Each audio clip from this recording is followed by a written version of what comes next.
Los defensores de la libertad sabemos que tenemos un enorme trabajo por delante, porque los que quieren atacar la libertad, esos no paran. Y la libertad es como el aire o como el agua, que solo te das cuenta que la has perdido cuando desaparece.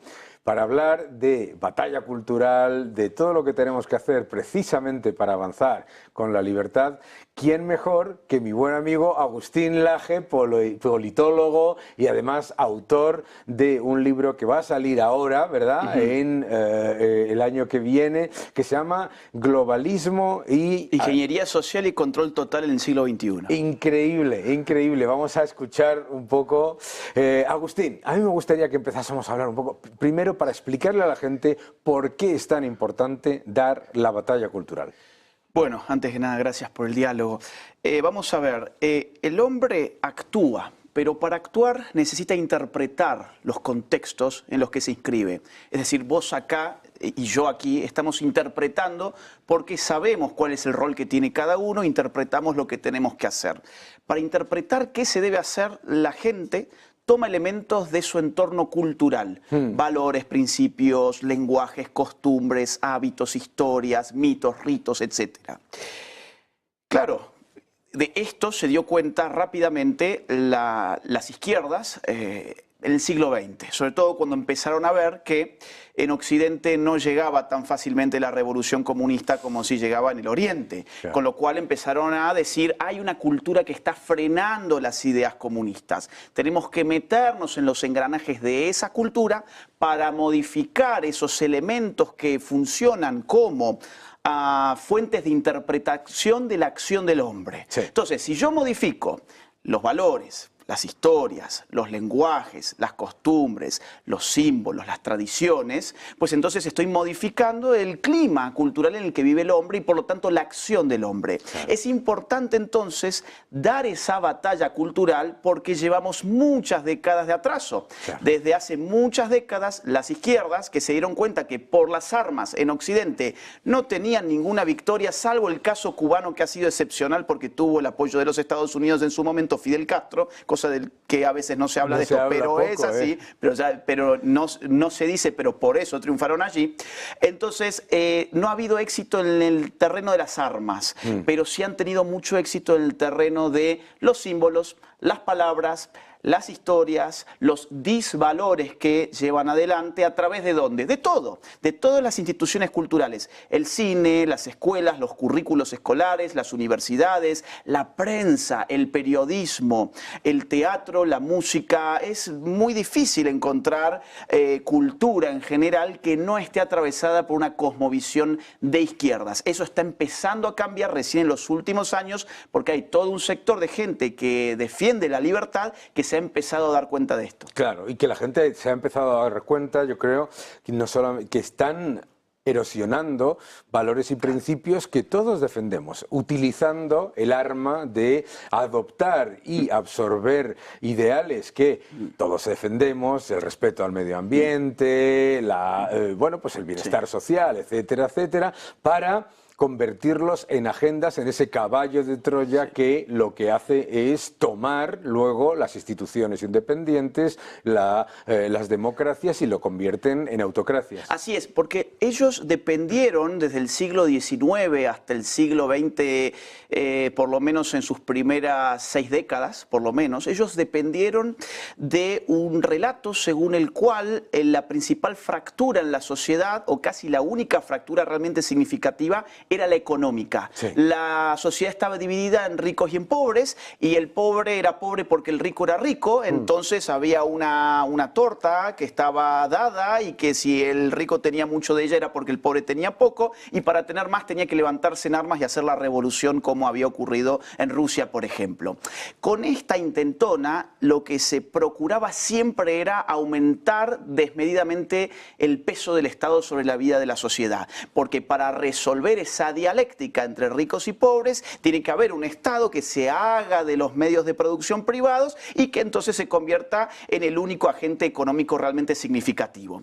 Esa ese cuento, ese relato, empieza a caer hacia la década del 60. Claro. Empieza a caer sobre todo en Europa y en el resto del mundo ya cae después del muro de Berlín. Pero surgen como sustitutos, como premios consuelo de alguna forma, una serie de dialécticas que tienen la misma estructura de opresores y oprimidos que demandan el agigantamiento del Estado de una manera no muy distinta que el cuento anterior. Claro. Entonces, allí donde antes te decían, el obrero está siendo explotado por el patrón a través del sistema capitalista, hoy te dicen la mujer está siendo oprimida por el hombre a través del sistema patriarcal. Eso. O por ejemplo, el homosexual está siendo oprimido por el heterosexual a través de la heteronormatividad. O por ejemplo, los animales están siendo oprimidos por el hombre a través del especismo. O por ejemplo, los afroamericanos, estoy hablando del caso de Estados Unidos puntualmente, están siendo oprimidos por los WASP, por los blancos locales, en virtud de su racismo. Y así sucesivamente un montón de nuevos sismos han surgido y tienen un mismo efecto, que es el de agigantar el tamaño del Estado. Claro. Es el mismo efecto porque, ¿qué te dice la política? La sociedad está dividida, entonces para reconciliarla, yo como Estado, yo como poder político coercitivo, voy a reordenar esas relaciones, voy a hacer ingeniería social, denme más poder, más impuestos, más ministerios, más burocracia, pero yo voy a hacer que todos sean tan iguales como merecen. Y dicen, claro, lo que tenemos que hacer es más derechos, y más derechos son más ministerios, más consejerías, mayor estructura estatal, más burocracia. Eso es lo que llaman progresismo. Claro. Eso es progresismo, la idea de que la acumulación de derechos significa más libertades. Es totalmente mentira porque hay alguien que tiene que pagar por los derechos. Claro. Vamos a poner un ejemplo. El derecho a la identidad de género. Claro, esto surge de esta dialéctica que han creado con la idea de que, por ejemplo, los transexuales son oprimidos por los cisgénero. Bueno, con toda esta neolengua orwelliana que vemos a diario. Entonces, ¿qué dicen? Existe algo llamado identidad de género, que es un derecho y que como es un derecho, pues alguien lo tiene que pagar. ¿Y qué significa la identidad de género? Que una persona sea tratada conforme a su autopercepción. Claro, el problema, ¿sabes qué? Es que con la autopercepción no basta, porque esa persona se ve al espejo y se ve que su autopercepción no funciona como una varita mágica que lo ha modificado de cabo a rabo. Esa persona va a necesitar cirugías plásticas, tratamientos hormonales de por vida, va a necesitar un cambio en los registros burocráticos del Estado, va a necesitar un cambio en la forma en que la sociedad se refiere a él, y todos esos servicios, por decirlo, y bienes y también servicios, se los va a brindar el Estado a costa de la propiedad y de la libertad de los demás. ¿Por qué de la propiedad? Bueno, porque las cirugías se pagan, las hormonas se pagan, y eso no sale de los que pagan impuestos.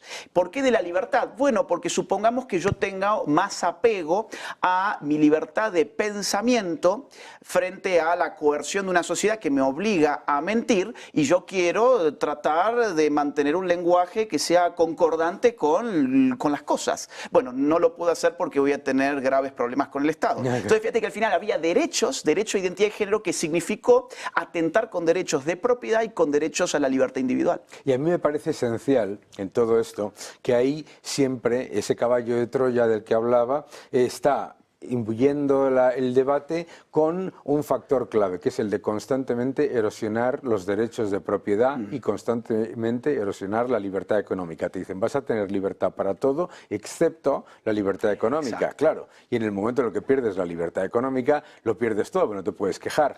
Exactamente. Y algo también que es significativo es que todos estos derechos, si bien repercuten negativamente sobre la libertad económica, son derechos que se despliegan en materias culturales. Por lo tanto, a los más desfavorecidos económicamente ni siquiera les interesan. Exacto. No les interesan. Es más, ¿sabes qué, Daniel? Son ideas de lujos. Son ideologías de lujo. Es decir, son ideologías que utilizan generalmente clases acomodadas, que adoptan además todo un lenguaje muy intrincado, el cisgenerismo, la heteronorma, el heteropatriarcado, el neoliberalismo. Son todos, es una neolengua que ellos les permiten permite distinguirse en sus círculos sociales. Claro. Claro, antes distinguirte en tus círculos sociales era mucho más fácil porque lo podías hacer con bienes de consumo. Claro. Hoy la realidad es que yo tengo el mismo celular que puede tener Bill Gates. Claro. Es decir, será un poco mejor, un poco peor, pero es el mismo. Claro, nadie se va a distinguir por esto. Es muy importante ese factor, porque te hablan constantemente de desigualdad y no es una desigualdad por falta de acceso. Pues una persona puede tener una chaqueta más cara o más barata, pero tiene una chaqueta. Es una gran diferencia. Exactamente. No es lo mismo no tener acceso a comida que tener acceso a una comida más cara o a unos alimentos más caros. Donde el libre mercado más ha avanzado es donde más ha democratizado el ingreso al mundo del consumo. Cierto. Entonces, insisto, es decir, quizás esta camisa no es de la mejor marca que hay en el mundo de la moda, pero es una camisa que a menos que alguien le esté mirando cuál es la etiqueta, pues la verdad es que no te das mucha cuenta. Exacto. Entonces, ¿a qué voy con esto? Que estas personas generalmente son hijos de mamá y papá con dinero, que le pagan sus estudios en las universidades y que empiezan a adoptar esta idea de que su manera de distinguirse en sociedad es adoptando estas ideologías y estos lenguajes intrincados. Entonces no tienen nada que ver con la persona trabajadora, con la persona del pueblo, con el hombre de a pie, con el hombre común, no tiene absolutamente nada que ver, sino al revés, lo perjudica. Totalmente. Porque, por ejemplo, desparramando la ideología trans, es decir, el trans de la sí. Bueno, es un tipo cool. Ahora, el trans del barrio probablemente tenga que vender su cuerpo. Claro, es muy... Claro. Efectivamente. Es que yo creo que hay un tema que tú has dicho que me parece muy importante resaltar. La socialdemocracia, el socialismo, la izquierda, ha abandonado la defensa de los más desfavorecidos, del agricultor, del ganadero, del pequeño comerciante, etcétera, etcétera, para tomar la agenda de multibillonarios, Sí. de gente que como tiene todo, absolutamente todo ya completamente dado, se puede dar el lujo de tomar de generar esas divisiones y esos ataques, ¿no? Bueno, esto a veces huele a teoría de la conspiración, mucha gente lo acusa de eso, pero en realidad es toda información pública. Por ejemplo, vamos a hablar de casos bien conocidos para la gente. George Soros. George Soros es uno de los magnates más conocidos del mundo, que tiene una fundación llamada Open Society Foundations. En esta fundación se publican los reportes financieros todos los años, están disponibles para quien quiera entrar a verlos, y si uno contabiliza la cantidad de donaciones que ha hecho Soros a este tipo de causas progresistas y de izquierdas de las que estamos hablando, en los últimos 30 años supera los 30.000 millones de dólares. Y o ahora, Bill Gates, por ejemplo, también. A mí me parece una cosa interesante esto por lo siguiente. Una de las críticas que yo siempre le hago al centro derecha, al liberalismo, etcétera, es que se queja mucho de digamos, de lo bien que se maneja la propaganda, de lo bien que se maneja la financiación de ciertas causas, etcétera, etcétera, en vez de decir, bueno, pues haga usted lo mismo, haga usted lo mismo. O sea, a mí me parece que ha habido un error, no sé si lo ves tú igual, fatal, y ha habido un poco de fatal arrogancia por parte de los defensores de la libertad de pensar que los datos, la evidencia y el hecho de que se acabó el muro de Berlín, pues ya no hacía falta hacer nada más y que por lo tanto las cosas caen por su propio peso, pero no es cierto, ¿verdad? Totalmente. La derecha, por llamarlo de alguna forma, después podemos entrar en las disquisiciones, pero yo creo que la derecha se ocupó de las cuentas mientras la izquierda se ocupaba de los cuentos. Y al final del día la gente quiere cuentos, no cuentas. Esa es la realidad. Es decir, uno puede mostrar datos, números, índices, gráficos, y está muy bien porque hace falta. Es decir, eso tiene un valor muy importante, no vamos a tirarlo tampoco por la borda, pero es que si no tenés un relato potente detrás, de nada sirve. Voy a dar un ejemplo de un país de América, Chile. Chile, se hablaba constantemente del milagro chileno. Chile era un país donde todo el resto del continente miraba para tratar de imitar. Era un país que además había levantado de una pobreza tremenda gracias a políticas de libre mercado. Y Chile, finalmente, sin crisis económica, sin inflación, sin desempleo, sin una caída del PBI, sin una catástrofe natural, sin nada, viró hacia el socialismo del siglo XXI. Totalmente. ¿Y quiénes fueron los que votaron por el socialismo del siglo XXI? Los privilegiados. Los privilegiados. Claro. Los hijos de las clases medias, altas y altas de Chile, que es lo que estábamos hablando recién. Ese es el error. Entonces, ¿qué le vendió la izquierda a esa gente? Le vendió épica. Claro. Le vendió un relato, le vendió buenismo, le vendió una ideología que satisfacía lo que esa gente estaba buscando, que era también distinguirse en la sociedad. No basta el iPhone para distinguirte, Claro. no basta la chaqueta para distinguirte. Y sobre todo le vendió dos cosas. Por un lado, te convierte en víctima y por otro lado te convierte en Dios. Es decir, Sí. eres víctima de todo y a la vez eres Dios para decidir con una ingeniería social qué crear. Y a mí nos quedan unos 5 minutos, pero me parece que es muy importante porque tú y yo estamos en esa misma línea. Una de las cosas que a mí me preocupa de los defensores de la libertad, de los liberales, etcétera, es la equidistancia entre esa izquierda que está tomando de las instituciones libres y la derecha. Y no entender la importancia de unirse, ¿no? Desde el liberalismo, obviamente desde la crítica y desde el debate, desde el liberalismo y la derecha para conseguir precisamente esa batalla cultural y ganarla, ¿no? Vamos a ver, izquierda y derecha son términos que nacen con la Revolución Francesa, 1789, y desde entonces la realidad es que los utilizamos siempre para simplificar el complejísimo dominio de las ideologías políticas. Si yo salgo allí afuera y le pregunto a la gente, oiga, ¿usted sabe qué es el paleolibertarismo? ¿O qué son los libertarios, o los randianos, o los objetivistas, o los liberales clásicos? La mayoría de la gente no va a tener idea de qué le estoy hablando. Pero si yo le digo, a ver, ¿usted puede decirme cuál es el partido de derecha de España y cuál es el partido de izquierda de España? Me lo dice en un segundo. Claro. ¿Por qué? Porque es un atajo cognoscitivo para que el hombre común, que tiene también que votar, tiene que saber algo de política, pueda reducir la complejidad de las ideas políticas a dos polos. En ese sentido, derecha e izquierda son apellidos políticos, Cierto. son apellidos de familias. Es decir, cada familia tiene distintos miembros. Esos miembros pueden estar más cercanos, más alejados, incluso hasta peleados, pero son miembros de una misma familia. En la derecha, que además esto va mutando históricamente, es decir, el liberalismo durante la Revolución Francesa era de izquierdas, por ejemplo, pero en la Guerra Fría ya era claramente hacia la derecha. Entonces, hoy yo diría, la derecha está conformada a grandes rasgos por tres miembros de familia. Están allí los liberales libertarios, están allí los conservadores y están allí los soberanistas, también se les puede llamar de otra forma que me gusta menos nacionalistas, pero eso aquí tiene otra connotación, entonces vamos a hablar mejor de soberanistas. Esos tres actores tienen sus diferencias, por supuesto que las tienen, no son lo mismo, pero es un tronco y tienen sobre todo enemigos en común muy claros. Lo más curioso de todo es que necesitarlas a los tres. ¿Por qué? Porque las tres grandes amenazas, si vos ves la imagen de la izquierda hoy, vos ahí tenés hoy al socialismo del siglo XXI, que es el que gobierna también España, tenés a los globalistas, esto que estábamos hablando de George Soros, la ONU, la Agenda 2030, los globalistas, y en tercer lugar tenés las agendas woke, son toda esta multiplicación de los conflictos para agigantar el Estado. Entonces, si vos volvés hacia la derecha y mirás, mirá qué interesante, los libertarios son los que mejores se oponen a los socialistas porque en economía los destruyen. Mirá qué interesante, los soberanistas son los que levantan los estandartes de la patria contra la invasión de las agendas globalistas. Y mirá qué interesante, los conservadores son los que más están combatiendo las agendas woke. Vamos, chicos, hagamos una alianza,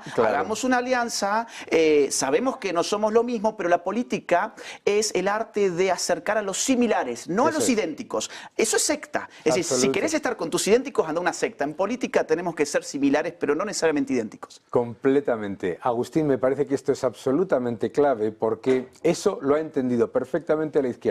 Ha unido al neomarxismo, a la socialdemocracia y hasta a los independentismos, etcétera, en una agenda común que es contra Occidente y contra los valores de la propiedad y de la defensa de la familia y de los valores occidentales. Qué gusto hablar contigo. Mil gracias por venir. Sabes que estás en tu casa. Ya sabes que cuando quieras puedes venir. Quiero que vengas además a presentar tu libro. Pero claro, mirá, cuento algo antes de irnos. Adelante. La primera vez que te conocí fue en una librería de México en el año 2011. Vi un libro tuyo, no conocía tu nombre, pero vi el título y empecé a hojearlo, me lo llevé a mi casa, así que soy lector tuyo desde el 2011. Yo tuyo. Muchas gracias, Daniel. Un gusto, Agustín. mil gracias por estar con nosotros, bienvenido a tu casa y a todos vosotros, ya sabéis, seguid defendiendo la libertad y recordad que la libertad se defiende con todos los que están a favor de la propiedad, la familia, las libertades civiles y las instituciones independientes. Muchísimas gracias y seguid defendiendo la libertad.